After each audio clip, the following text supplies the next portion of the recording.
Амансыздар ма? Әңгімені тыңдар алдында каналға тіркеліп, лайк басып, пікір білдіріп отыруды ұмытпаңыздар. Және әңгімені соңына дейін тыңдаңыз.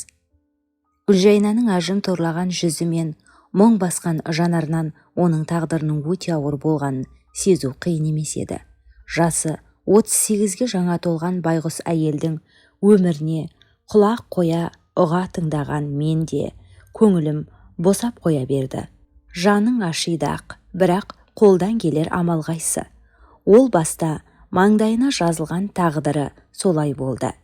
Тәрбиелі отбасындағы 3 жылдың ортасында жалғыз қыз Гүлжайна талшыбықтай бұралып, қатарының алды болып өсті. Бәрінен бұрын оның өз қатарынан әлде қайда ақылдылығы ауыл жігіттерін тәнті ететін. Бірақ оған бесікте жатқан кезінде құда түсіп қойған болатын. Ол әкесінің ең жақын достарының жалғыз ұлы Айдар еді. Гүлжайна мен Айдар кішкентайдына құлын тайдай тебісіп бірге өсті. Олардың жұптары жазылмайтын. Білмейтіндер бір үйдің баласы деп ойлап қалуы мүмкін еді. Екеуінің сырттарынан бақылап жүрген ата-аналары да олар үшін қуанатын. Тілектерінің қабыл болар күндерінің алыс емес екеніне тәубе етеді. Балалық достықты кейін ұлы сезім махаббатқа ұласты. Бірін-бірі шексіз сүйетін. Бірер күн көрмей қалса, өздерін қоярға жер таппай сағыныштан сарғаяды. Міне, осыны білген ауыл жігіттері тек іштей ғана Гүлжайнаға ынтық болып, қиялдап қана қоятын. Мектепті бітіріп алтын ұядағы ең соңғы қоңырауды өткізіп, сыныптастарымен улап-шулап үйге жақындап қалған еді. Үйдің тұсына келгенде ең жақын құрбысы Дариға Гүлжайнаны шеткерекке алып шықты да, кешкісін біздің үйге келші, саған айтар бір сөзім бар еді, деп құлағына сыбырлады. Ол не сөз? Қазір-ақ айта берсеңші, деді Гүлжайна құрбысының бетіне сұраулы жүзбен қарап. Жоқ, бұл жерде айта алмайым, асығыс болады. Үйге келші, біраз сырласайық, жарай ма?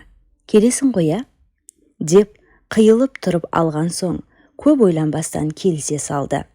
Дариғаның не айтқысы келгенін білуге деген қызығушылығы оянған ол, кешкілік інісін ертіп алып, құрбысының үйіне бет алды. Олардың үйдің алдында жеңіл машина тұр екен. Қонақ келген бе деп ойлаған Гүлжайна ішке кіруден қысылып, өзі сыртта қалды да, ішке інісін жұмсап, Дариғаны шақыртты. Көп күттірмей ол да шықты үйінен. Артқы жағына қарап, біреуге бірдеңе деп келеді. Оның соңынан ұзын бойлы арық жігіт көрінді. Ол Гүлжайна жаққа біраз қарап тұрды да қайта кіріп кетті. Дариға алыстан бір туыстарының келіп қалғанын, соларды күтіп жатқандарын, бүгін сөйлесудің реті келмейтінін айтып, кешірім сұрады. Оған өзің енді ғой, қоярда қоймай шақырып алған деген ренішін сыртқа шығармай, түсінемін ғой, қонақтарыңды жақсы жайларсың, деп қош айтысып кері қайтты. Ертеңіне алдағы күн болатын емтиханға дайындалып отыр еді. Сырттан Гүлжайна, Гүлжайна деп шақырған дауысқа елең етті. Терезеден үңіліп қараса, Дариға екен. Терезенің көзі ашық. Не болды, тыныштық па? Кештетіп неғып жүрсің? Деді. Жай әншейін, үйіңнің жанынан өтіп бара жатып, жолығып кете салайын дегенім ғой. Келген екенсің, үйге кірсеңші? Жоқ, кірмеймін, асығыс едім, өзің шығып шамалы жерге дейін шығарып салшаңшы, деп өтінді құрбысы. Екеуі әңгіменің қызығына беріліп, біраз жерге келіп қалғанын байқамай да қалды. Кенет жандарынан бір жеңіл машина зуылдап өтіп бара жатып, кілт тоқтай қалды. Кеше Дариғаның үйінің алдында тұрған машина екен бірден таныды. Есігін ашып, ішінен сол өзі көрген ұзындыра жігіт түсті. Екі езу екі құлағына жерде ыржың-ыржың етеді. Ой, Дариға, үйіңе іздеп бара жатсам, қайда кеткенін білмейміз деді. Ал сен болсаң, кештетіп құрбыңмен қыдырып жүрсің. Жас қыздарға кештетіп жүруге бола ма екен, деп қамқорсый тіл қатты. Ту, ағатай, кештетіп жүрсек несі бар екен? Кәмелеттік жасқа жеттік, оның үстіне күннен қорқамыз. Өзіміздің ауылымыз емес пе? Бір-бірімізді бес саусақтай білеміз, деп Дариға наздана, өкпелеген баладай ұртын бұрт етті. Дариғаш, құрбыңмен таныстырмайсың ба? Ауылдарыңа осындай періштедей сұлу қыз бар екенін білгенде баяғыда-ақ келер едім, деді жігіт қотыңдай. Бұл қысылып қалды, ұялып жанарын төмен салды. Айтпақшы, танысып қойыңдар, ең жақын құрбым Гүлжайна болады.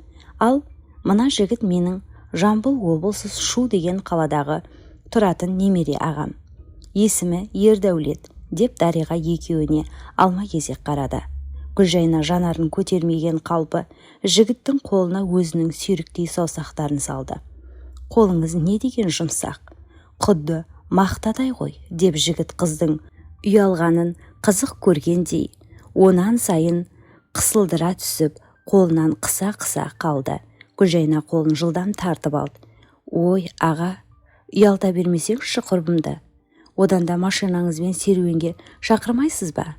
Дариға жігітке бір көзін қысып қойды. Ердәулет түсіне қойды. Өзімде соны ойлап тұр едім. Бұл ұсынысқа Гүлжайна қалай қарар екен? Қалай қарасын, келіседі де, солай емес пе? Дариға құрбысына қарады. Жоқ, маған бұл әуре болмай-ақ қойыңыздар. Үйге баруым керек, іздеп жатқан болар. Сол да сөз боп па? Қазір машинамен зыр еткізіп барамыз да рұқсат сұрап шығамыз. Дариға қояр емес. Машинамен барған соң олар не ойлайды?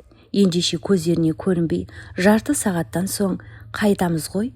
Дариға білгеннен ұстап алып, машинаға тартты. Көнбеске амалы қалмады. Ердәулет ауыл көшелерін бір-екі айналды да Дариғаның үйіне келіп тоқтады. Ол машинадан түсіп бара жатқанда. Бұл да оның артынан түспек болып еді Ердәулет.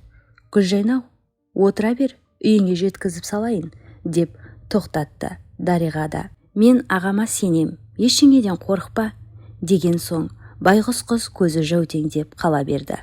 Машина жүйткіп жөнелді. Сол жүйткігенмен ауыл сыртынан бір-ақ шықты. Өз көшесінің тұсынан бұрылмай өтіп кеткен кезде Гүлжайнаның жүрегі бір жаманшылықты сезгендей өрпек боп алып жөнелгенді. Бұрылатын тұстан өтіп кеттіңіз ғой, деді даусы дірілдеп. Ана көшені айналып барсақ та болады емес пе?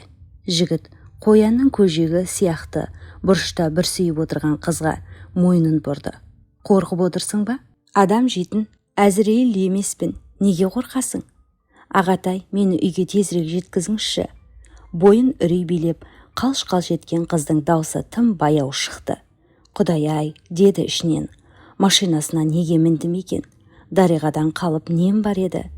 Көзінің жасы мөлдіреп кетті. Жаным-ау, не болды сонша? Бәрі жақсы болады. Тек маған сенші. Ауылдан тысқа үлкен жолға шыға бере машина тоқтады. Гүлжайнаның жүрегі онан сайын лүпілдеп кетті. Біткен жерім осы екен деп ойлады. Екі жағындағы есік айқара ашылып, еңгезерде екі жігіт отырып алды. Екеуі де бұған сұқтана қарап алған. Сонан соң біреуі Ердәулетке бұрылып, қалай братан, бәрі жақсы ма, деп сұрады. Әзірше тыныш, ненің не екенін білмей отырау деймін. Ердәулет машинасын оталдырды. Уылжып тұрған жап-жас қыз ғой. Қайдан тауып алып жүрсің? Қап-қара, біреуі тісін ақсита күлді. Әңгіме өзі туралы болып жатқан білген Гүлжайна шошынды. Ағатайлар, менде нелерің бар? Үйге апарып салыңыздаршы.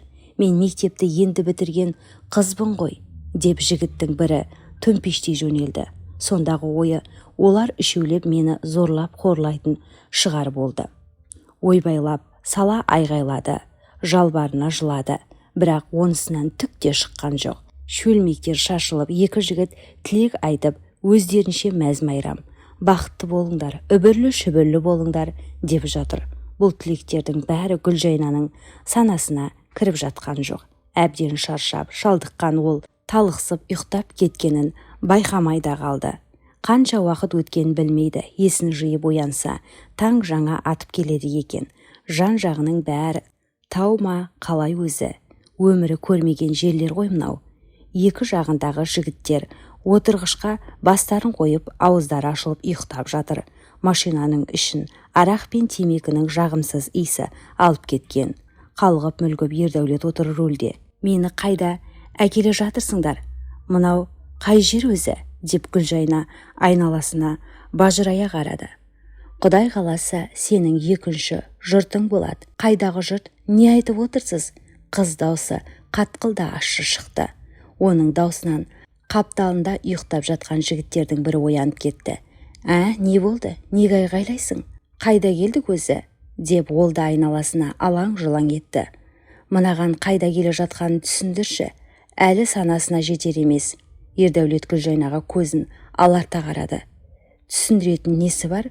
Өзіңді алып қашып бара жатқанымызды білмейсің бе? Алып қашып дейді, кімге? Көзі шарасынан шығып кетті. Болашақ жарың ешкімнен кем емес, нағыз ер мінезді азамат. Көп қыздың арманына айналған, солардың ішінен өзіңді таңдағанына қуана бер, деп тісі ақсиған қара жігіт қарқылдап күлді. Не үшін қуануым керек екен? Танымайтын біреудің айдалаға алып қашып келе жатқанына ма? Деп Гүлжайна тағы көз жасына ерік берді. Жә жетер, Ердәулет ақырып қалды. Сұңқылдамашы, миымды шағып жібердің ғой. Енді қанша жыласаң да болар іс болды, доғар. Ең болмаса, кім екенін айтсаңдаршы, деді булығып. Кім болушы еді? Сипаттауынан ақ біле бермейсің бе? Болашақ жарыңмен танысып қой, есімі Ердәулет. Кім, сіз бе? Көзінің алды қарауытып кетті. Отырғыштың арқалығына басын қойып, су беріңдерші, деді. Жандағы жігіт су ұсынды. Өз-өзіне келген Гүлжайнаның түрі сұрланып кеткен. Дариғаның қатысы бар ма? Деді. Екеуміз ойластырғанбыз.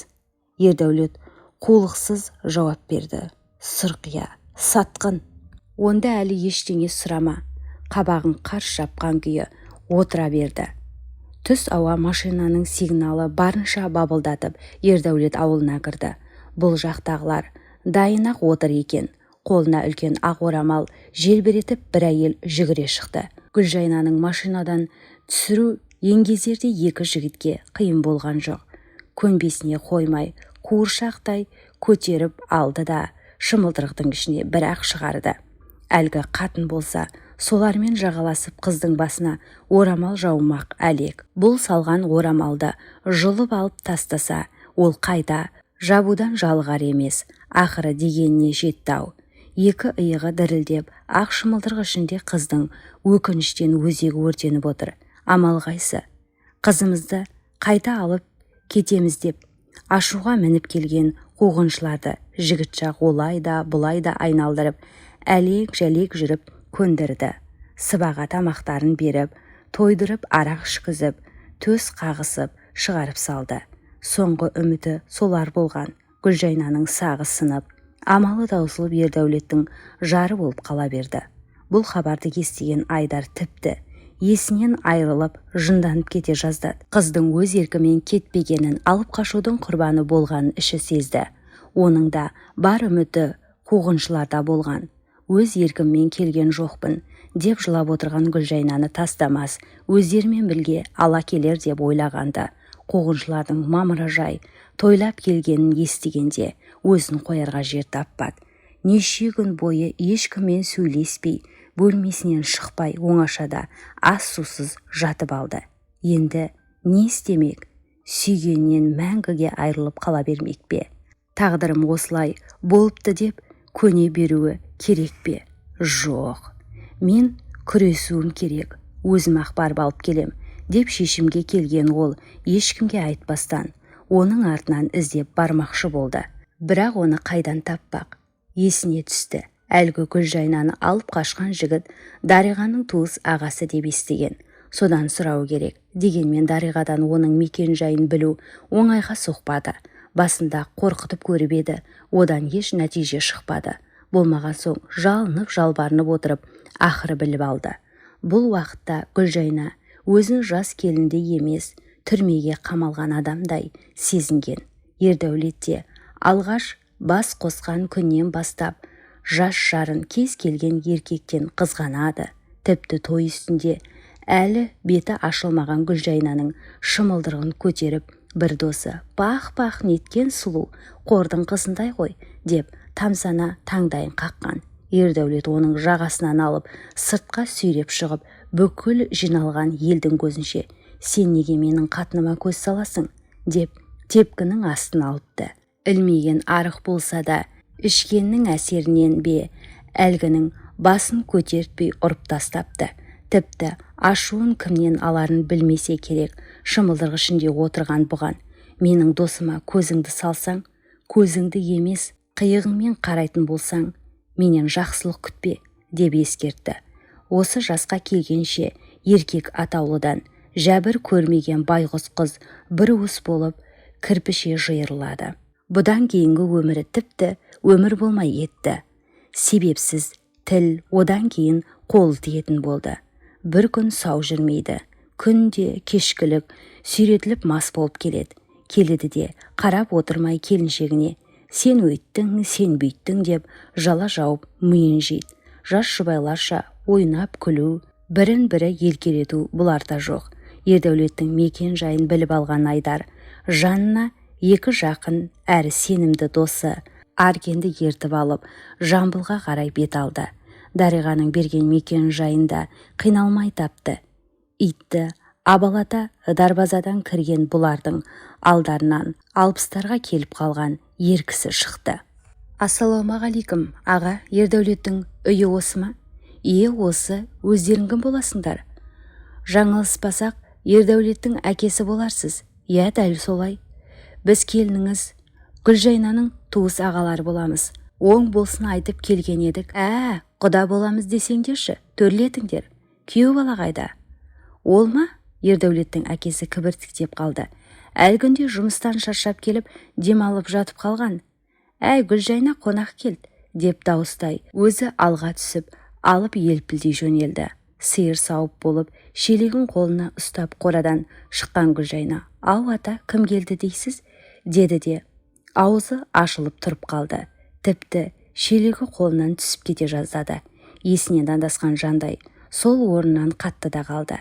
Егер Аркен болмағанда осылайша қанша тұрары белгісіз еді. Екеуінің бұл тұрысы ыңғайсыздығын көрген Аркен: қарындасым-ау, аттаған босаған құтты болсын, деп Гүлжайнаны құшақтай алды да: есіңді жи, біз сенің ағаларың болып келдік, деп құлағына сыбырлады. Айдарға мойын бұрып: сен не қып тұрсың, қарындасыңды құттықтамайсың ба? Деді. Айдар аяғын санап басып келіп, Гүлжайнаның бетінен сүйіп, оның жанары жасқа тұнып тұрғанын байқап қалды. Өзінің де жүрегі шаншып, іші от болып жанып кеткендей болды. Құда балалар, үйге кіріңдер, не тұрыс? Деді Ердәулеттің әкесі оларды үйге бастап. Ердәулеттің қайнағаларын күтуге шамасы да келмеді. Өйткені ол бұлар келген кезде өлесі мас болып, бөлмесінде ұйықтап жатқан. Гүлжайна ағаларына төрге, қонақ бөлмеге көрпе жайып шыға бергенде Айдар кірді. Ол есікті жаба салып, оны құшағына ала берді. Айдар: қойшы. Гүлжайна бетін бұрып әкетті. Неге келдің? Не боларын ойладың ба? Біліп қалса, саған еш нәрсе бола қоймас. Бірақ менше, менің қандай күйде болатынымды неге ойламайсың? Деп жылап жіберді. Жаным, уайымдамашы, ешкім білмейді. Тіпті ауылдағылар да менің осында кеткеннен хабарсыз. Сені алып кетуге келдім, жаным. Жүрші менімен, қарсыласпаш. Маған сенсіз өмір жоқ, деп Айдар не айтып, не қойғанын өзі білмеді. Не деп тұрсың сен? Мен бұрынғы Гүлжайна емеспін ғой. Күйеуім бар келіншекпін. Түсінемісің? Ол қыстыға жылады. Көз жасына өзі тұншыққандай тынысы тарылып кетті. Гүлжайна, менің, жыламашы, мен сені жылатайын деп келген жоқпын.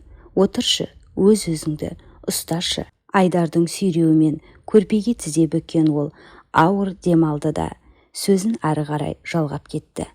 Мені ұмытқаның жөн болар. Болар іс болды, бояуы сіңді. Енді сол бір албыртта махаббатқа толы кездеріміз қайтып келмейді. Әттең, бұлай болады деп кім ойлаған? Сол кезде осылай болатынын білсем ғой, кімге қандай жазығым бар еді. Бәрі сұмырай, Дариғаның кесірі ғой. Қашқанда қайда барамыз? Ауылға қарабет болып қалай барамыз? Әке шешемнің жүзіне жерге қаратып қалайша жер басып жүрмекпін. Жоқ Айдар, мен сенмен кете алмайым. Мені де өзіңді де қинамашы, өтінем. Айдар сүйгеннен мұндай жауап күтпеген еді. Қанша асыл сөздерін арнағанымен де Гүлжайна мойын бұрмады, көнбеді, өз дегеннен қайтпады.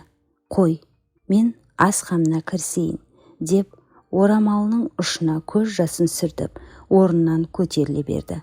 Әуре болмай-ақ қой. Келуімізден кетуіміз тез болатын шығар. Тұнжырап отырған Айдардың даусы тым қатқыл шықты. Қатты қателесіп тұрсың. Оның өзіне өкпелі екенін сезсе де бұл әңгімеге қайтып оралмағандары жөн көрді. Ең болмаса шай ішіп кетіңдер, үйдегілер түсінбей қалар, деп шығып кетті.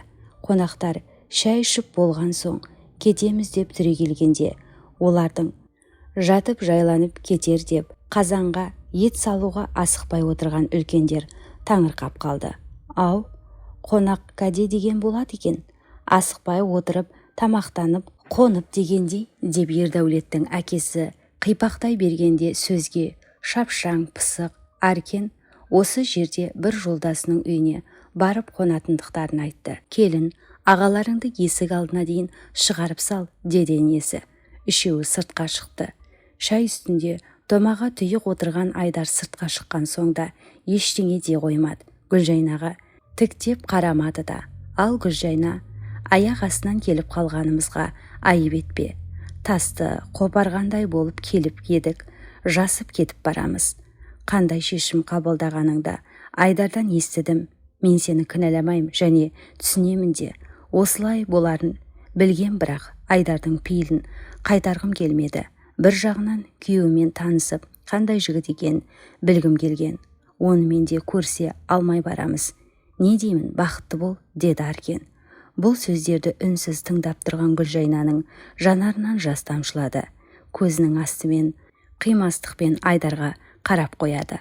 Ол теріс қараған күйі бұған бет бұрмады. Қоштасар сәтте ғана сау болып тұр деп қолын ғана ұсынды. Оның ішкі жан дүниесі алай-дүлей болып тұрғанын айтпаса да түсінікті еді. Гүлжайна да сондай күй кешкен. Кетіп бара жатқан олардың артынан қарап тұрып, көз жасына ие бола алмады. Ол таң атқанша төсегінде дөңбекшіп, жастығын сулап, көзін ілмей шықты. Айдарға неге ермей қалдым екен деген өкініште, ой тұңғиығына батқан сайын қылаң беріп қалады. Жанында қорылға басып жатқан күйеуін естіп қалмасын деп, қыстығып жылаумен ақ шаршады. Ең болмаса, дауыс шығарып, барынша айғайлап, жылай алмағанына налыды. Ондай жағдайда іштегі запыраны сыртқа шығып, кішкене болса да жеңілдеп қалар еді. Сол түні Айдар мен Аркен ауыл маңынан асып кетпей далада өткізді. Екеуі хош иісі мұрынды жарар даланың көк майса шөбінің үстінде сырт киіммен төсеп жатып, аспандағы жұлдыздардан жанарын айырмаған Айдардың қалың ойға беріліп жатқан белгілі. Аркен досының қандай күйге түскенін айтпай-ақ іштей сезді. Бірақ амалы қанша, досының жағдайын бұрында қатты қинайды. Әйтсе де тағдырдың салғанына көнуге тура келеді. Уақыт өте бұл қайғысы сейілер, басқа қызды сүйіп қалар, өз бақытын табар. Онсыз да жаралы жүректі тырнай түскісі келмеді. Және де ол қазір өз ойымен әлек, ешкімді тыңдағымайтыны анық. Гүлжайнаның сүйген жігіті ағасы болып іздеп келгенін Ердәулет көп замай-ақ біліп қойды. Өзі де, ата енесі де оған айтпаған. Ащы құлақтан тұщы құлақ деп, қайдан білгенін, кімнен естігенін бір Құдайдың өзі білсін. Әйтеуір 7 түнде араққа тойып келіп, шырт ұйқыда жатқан мұның үстіндегі жамылғысын сыпырып алды да, бөксесінен бір теуіп оятып алды. Шошып кеткен Гүлжайна алақ-жұлақ етіп, не болды, тыныштық па? Деді ұйқылы ояу, ештеңеге түсінбей. Тұр, түк болмағандай теңкиіп жатуын мұның, деп күйеуі шашынан уыстай ұстап сүйреп тұрғызды. Ой, сайқал, ағаларыңды қалай күттің, ә? Ондай ағасымақтарың көп пе? Өткенде екеуі келген екен, әлі нешеуі бар? Көрсетемін саған аға күткеннің қандай екенін. Бәсе, күні түні неге көкірегі қарсы айылып ухылей береді десем, сол байларыңды ойыңнан шығара алмай мазасызданады екенсің ғой. Ой жәлдеп, салдақы, мен аз болдым ба саған? Енді менен жақсылық күтуші болма, білгенімді істеймін, деп аузына келген оттап жатыр. Байғұс келіншек өзін ақтарға сөз таппай, тапқан жағдайда да тыңдамасын білді. Неге Айдармен қашып кетпедім? Бұлай күнде таяқ жеп, қор болғанша сүйіктімен қаңғып кеткенім жақсы еді ғой деп іштей өкінді. Осыдан кейін Ердәулет бұрынғыдан да құтырып кетті. Арақтан жақын жұбаныш таппағандай енді анаша шегетінді шығарды. Онысын ешкімнен жасырмайды да. Ерке болып бетімен кеткен ұлға әке шешесі де сөзі жүрмейді. Бар қорлық пен зорлықты Гүлжайна көрді. Жолға шығып, бас ауған жаққа қашып кеткісақ келді. Бірақ қайда барады? Барып жатса әке шешесі сыртқа теппес-ау. Бірақ оларға қызы байынан қайтып келіпті деген елдің сөзін естіп, жігерлерін жастқысы келмеді. Айдалаға қаңғып кетсе, ит құсқа жем болып, тағы да абырой ала бермесін белгілі. Өйткенше маскүнем күйеуінің таяғын жеп жүре бергені жөн емес пе? Бір-екі рет ауылына жағдайы нашар алып кетіңдерші деп хабар айтқызған еді. Мән-жайды білмекке анасының сіңілісі келді. Әңгіме барысында күйеуі сүттен ақ судан таза болып шықты да, бар бәлені мұның басына үйіп төгіп бара салды. Әке шеше де ұлдарының сөзін сөйлеп отырғаннан кейін өз отыңа өзің жылын деп бар ақылын айтып кетіп қалды. Ол кеткен бойда өзіне өзі сыймай отырған Ердәулет: неге шақырттың? Жағдайың жаман ба еді? Деп басына әңгіртаяқ үйірді. Одан кейін бұның да үні өшті. Енді қайтып ата-анасына сәлемдеме айтып жіберуден қорықты. Осындай азапты күн кешіп жүріп Гүлжайна аяғы ауыр екенін білді. Білген кезде бір үміт оты жылт еткендей болды. Егер балалы болғанын білсе, Ердәулет жаман әдеттерінен арылар. Бар көңілі баласына ауар. Мені де жазықсыз жазғырғанын қояр. Баланың анасы деп мейірімін төгер деп ойлаған. Келіншектің екі қабат екенін білген күні ләм-мим деместен үйден шығып кетті де түнделетіп ішіп келді. Бала кімнен? Айт қане, мүмкін өткенде келген ойнастарыңнан көтеріп қойған боларсың деп ауыр күнә тақты. Не деп отырсың? Өзіңнің ұрығыңнан үйіған бала ғой деп ақталғанымен одан ештеңе шықпады. Мұндай болады деп ойламаған. Бұдан бұлай жағдайдың да нашарлайтындығына, күйеуінің бала кімнен деп отырса опақ тұрса сопақ қылатынына енді қарайлайтын ештеңесінің қалмағанына әбден көзі жетті. Бұл жерден кету керектігін ойлады. Кәрі ата енесінің де қолынан келер еш шара жоқ. Олар бұған қорған бола алмайды. Ойлана келе ұят та болса әке шешесіне тартып кетуге бекінді. Басқа барар жері басар тауы жоқ еді. Ел не десе о десін, жанымнан артық емес шығар. Кімнің қызы қайтып келмей жатыр? Мені алып қашқанын бәрі де біледі. Көп болса жараспақтық дермін деген тоқтамға келді. Гүлжайна түнде мас болып келіп, қатып ұйықтап жатқан күйеуінің қалтасынан ақтарып ақша іздеді. Құдай жарылқап, жолына жетерліктей ақша тапты. Көп ойланбастан киім-кешектерін жиып алды да таң ата ешкімге білдірместен үйден шығып кетті. Келін болып түскелі бері аудан орталығына бір-ақ рет барған болатын. Аялдамаға келіп автобусты күтті. Ауыл адамдары ертемен жолға шығып тұрған жас келіншекке таңырқай қарап қалыпты. Бірақ ешқайсысы ештеңе дей қоймады. Өйткені Гүлжайнаның жағдайы оларға айдан анық еді. Ердәулеттің қандай жігіт екенін бұл ауыл адамдары біледі. Бір-біріне қарап, байғұс қор болған келін-ай деп бұған аяушылықтарын білдіріп тұрғандай. Бір күйеуана: қарағым-ай, қайда жол тарттың деді. Төркініме барып қайтсам ба деп едім. Гүлжайна өтірік айтып қалғанын өзі де байқамады. Онысынан қысылып, жанарын төмен салды. Күйеуің шығарып салмады ма? Ол ауылда жоқ еді. Кеше асығыс жол жүріп кеткен. Өзің жолды білесің бе? Жақын жер емес, қалай бармақсың еліңе, деді. Ел бар, жұрт бар дегендей, жалғыз емеспін ғой, бірдеңе қылып жетермін. Автобус кеш бата аудан орталығына табан тіреді. Автотұрақтан түскен соң әлгі жол серік болған күйеуана мұнда баратын жерің бар ма еді? Деп сұрады мүсіркей. Жоқ апа. Алдың түн, сонда қайда бармақсың? Теміржол бекетіне барып, пойыз келгенше сонда отыра тұрам. Ол пойыздың таң ата келмей ме? Кюана одан да хабары бар екенін білдіріп қойды.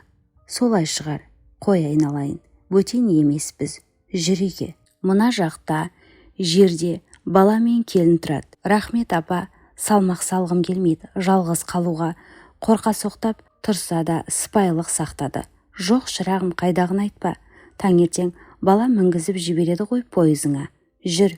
Гүлжайна Кюананың айтқанынан қайтпайтынын түсінген соң оның ізіне еріп жүре берді.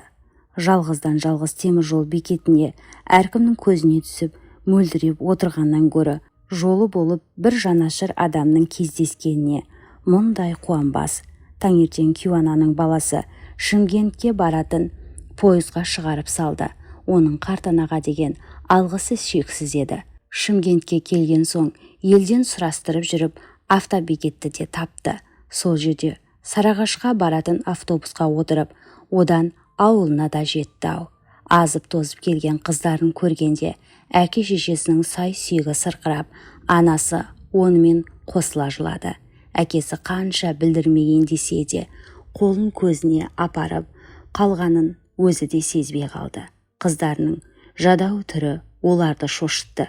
Ботам-ау, қай тозақтан келгенсің, деп анасы зар еңіреді. Бір жағынан аяушылықтан, бір жағынан сағынғандықтары бар. Көпке дейін қыздарын алма кезек құшақтап, сағыныштарын басты. Орнығып отырғаннан кейін қыздарының жай жапсарын сұрады. Басынан өткен азапты күндерін айтқанда әкесі әбден ашуға мініп, қызының осыншама уақыт қорлық көргеніне қаны қарайды. Өзің шақырғаныңды біліп кел деп, мына шешеңнің сіңілсін жіберген едім. Ол бәрі жақсы, қыздың барған жері шалқып жүр деп келген еді ғой. Ау, айтшы, өзің солай деген жоқ па, деп әйеліне қарады. Ол не десін, сіңілсін жамандасын ба? Қайдан білейін, солай деді де, деп қоя салды.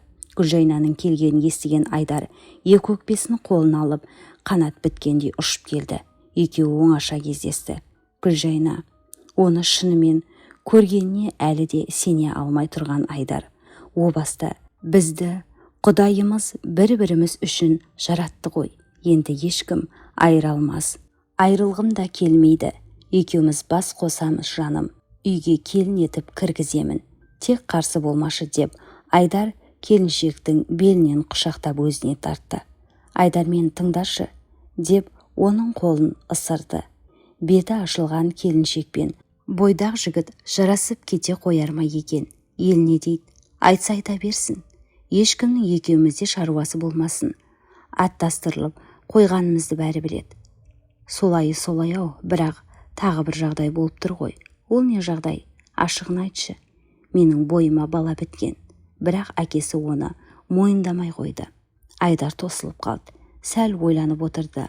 Балада тұрған не бар? Оның кінәсі не? Туған әкесі мойындамаса, мен ақ туғандай болайын. Өзіңді қалай сүйсем, оны да солай жақсы көретін боламын. Өгейсітпеймін. Бар мәселе соған тіреліп тұрса, оның да шешімін таптық дей бер жаным, деп құшағына қайта қысты. Айдар, мақұл дегім ақ келеді. Мен де сені жанымнан артық көрем, бірақ бұл шешімімізді үлкендер қалай қабыл алар екен, деп сүйіктісіне сұраулы жүзбен қарады. Үлкендер не десе о десін, мен бәрібір сенен басқа ешкімге үйленбеймін. Егер олар көнбесе, сені алып қашып кетем. Бәрібір өз дегенімді жасайым.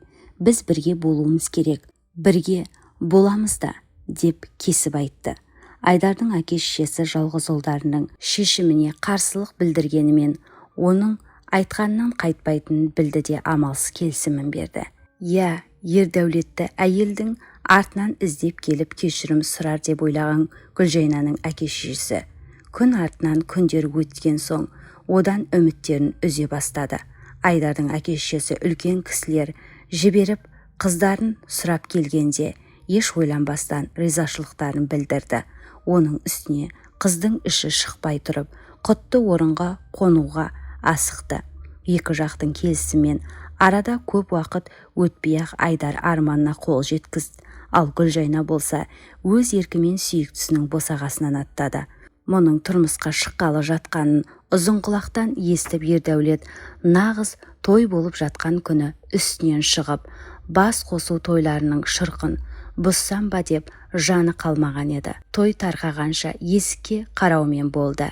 Бірдеңеге алаңдап отырған соң көңіл күйі қайдан болсын, ішінен қуанып толқып отырса да онысын сыртқа шығара алмады.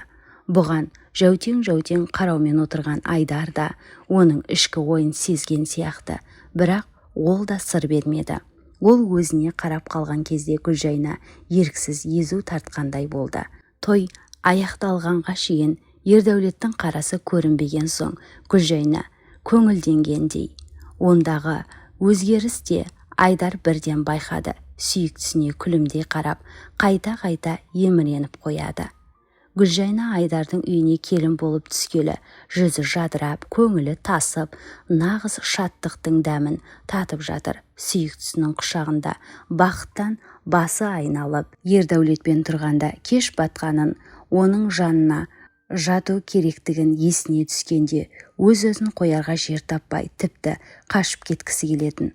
Оның құшағы бұған Айдаһардың аузына түскендей пара-пар болатын. Ұйықтап қалғанын асыға күтетін. Енді міне Айдардан жалғар емес, кештің батуын асыға күтіп, оның махаббат пен мейірімге толы ыстық құшағына кіргенше тағат таппайтын болды. Күйеуінің әрбір қимыл әрекеті бұған майдай жағатын. Осындай сәтте ешқашан аяқталмай жалғаса берсе деп тіледі.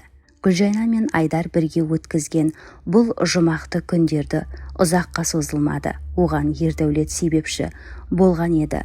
Ыза мен кекке қаны қайнап жүрген ол бір күнде ақ шаңырақтарының тоз-тозын шығарып тынды.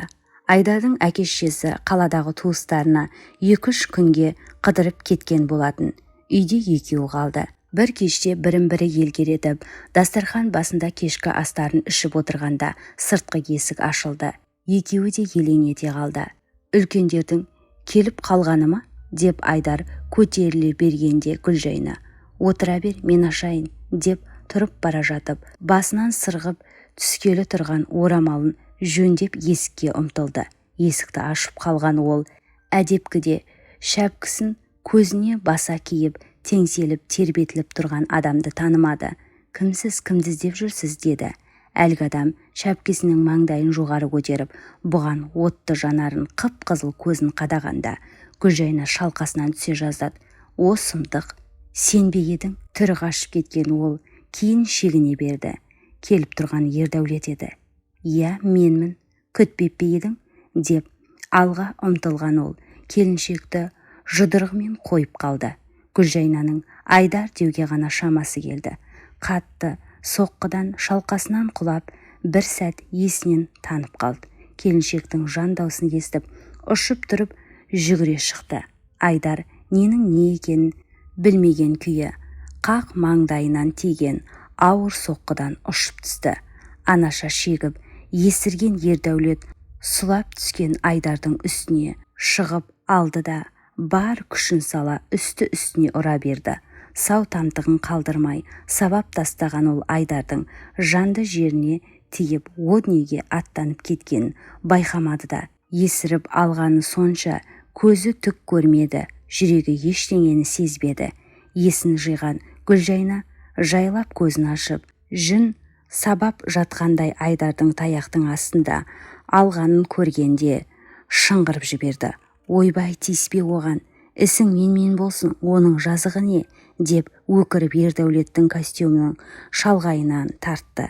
«Айғайлама салдақы, сенің де сазайыңды бермекпін, асықпа» деп ақырған Ердәулет оны теуіп жіберді.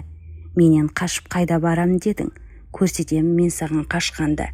Мені жер қылып сатып кеткеніңді ешқашан кешіре алмайтынымды жақсы білетін едің ғой. Осының үшін өмір бойы пұшайман күй кешіп өтесің. Түсіндің бе? Мұнаның істейтінін мен істей алмады дейсің бе? Қай жері артық оның? Менен айтшы кәне, деп Гүлжайнаға төне түсті. Сенен 1000 есе артық ол.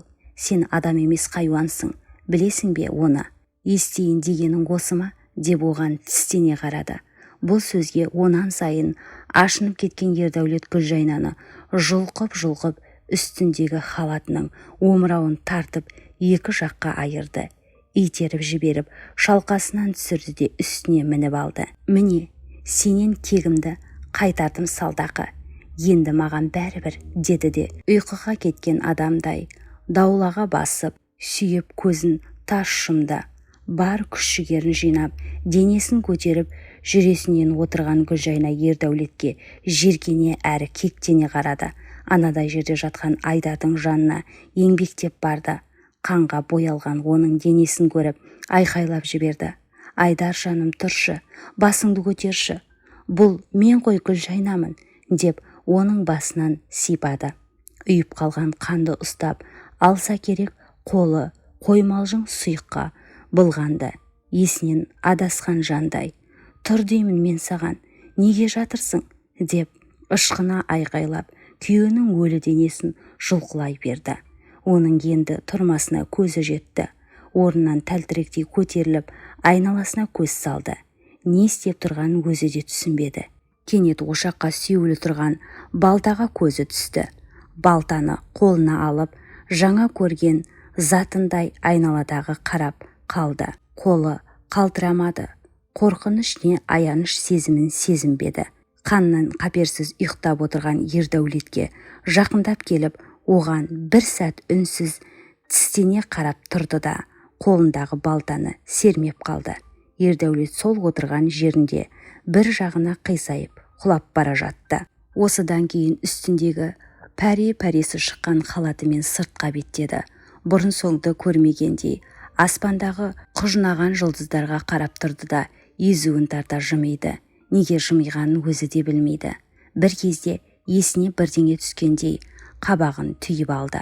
Артына бұрылып үйге қайта кірмек болды да, шалт айналып көршісінің үйіне қарай жүгірді. Ентіге келіп есіктерін қақты. Кештетіп жүрген бұл кім болды екен деп есік ашқан үй егесі, үстінде жыртылған халат, жалаңаш шашы тарақталып жалбыраған қолымен беті қан Гүлжайнаның түрін көріп, есінен танып қала жаздады. Саған не болған? Мына түрің не? Айдар саба. Көршінің тілі икемге келмеді. Осылай деуге ғана шамасы келді. Мен адам өлтірдім. Үйге барыңыз. Онда 2 адам жатыр. Екеуі де өліп қалған. Көзі шарасынан шығып кеткендей болған Гүлжайна не айтып не қойғанын білмейді. Көршісі де оның сөзін түсінбеді. Кімді өлтірдің? Айдар қайда? Қанға қан, жанға жан. Ол менің Айдарымды өлтірді, мен оны өлтірдім, деген Гүлжайна қарқылдап күлді де талықсып құлап түсті. Ештеңені түсінбеген көрші үлкен ұлын ертіп Айдардың үйіне келді. Ондағы көрініс көршісінің зәресін зәр түбінен шығарды.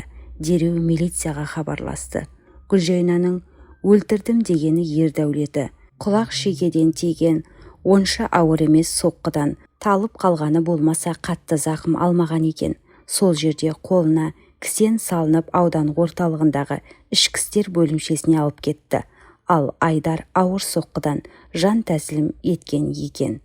Жедел жәрдем шақыртып, есінен адасқан Гүлжайнаны ауруханаға алып кетті. Іштегі баласына зақым келіп түсік тастады. Сөйтіп ол бірден 2 жаннан айырылды. Көп ұзамай Ердәулеттің ісі сотта қаралып, ауыр қылмысы үшін ұзақ жылға бас бостандығынан айырылуға үкім шығарылды. Айдардың анасы жалғыз баласының қазасын көтере алмай қан қысымы көтеріліп, бір түнде ол да бұл фәнимен қош айтысты. Әйел мен баласынан айырылған әке қу тізесін құшақтап, қайғы жұтып қала берді. Ал Дариға құрбысы ауылдан әлдеқашан қарасын батырған еді. Есін жия алмай сандырақтап жатқан Гүлжайна 4 күннен кейін ұйқыдан бұрынғы кейіпте емес, мүлде басқадан болып оянған еді. Сүйіктісі мен ішіндегі нәрестесінен бірдей айырылуы оған қандай соққы болып тигенін әрине белгілі жайт. Ауруханадан денесіндегі жарақаттарынан жазылып шыққанымен есі кіресілі шығасылы болып қалды. содан бері 15 жылдай уақыт өтті. Бірақ уақыт емші дегендей, уақыт шіркін Гүлжайнаның жан жарасын жаза алмады. 1-2 күн есі дұрыс адам болып жүреді де, 3-ші күні қайта есінен адасып, сандырақтап кетеді. Айдарын, баласын іздейді, оларды қалай жақсы көретінін айтады. Өзінен өзі күледі, күліп отырып жылайды. Ешкімге назар аудармайды. Бір нүктеге қадалған күйі күн ұзақ отырады. Аузын жыбырлатып, бірдеңе айтып қояды. Қызының мына күйін көру әкесіне де оңай соқпады. Амал қанша, тағдыр бұның өмірін осылай қиыстырып қойса, бұл не істесін?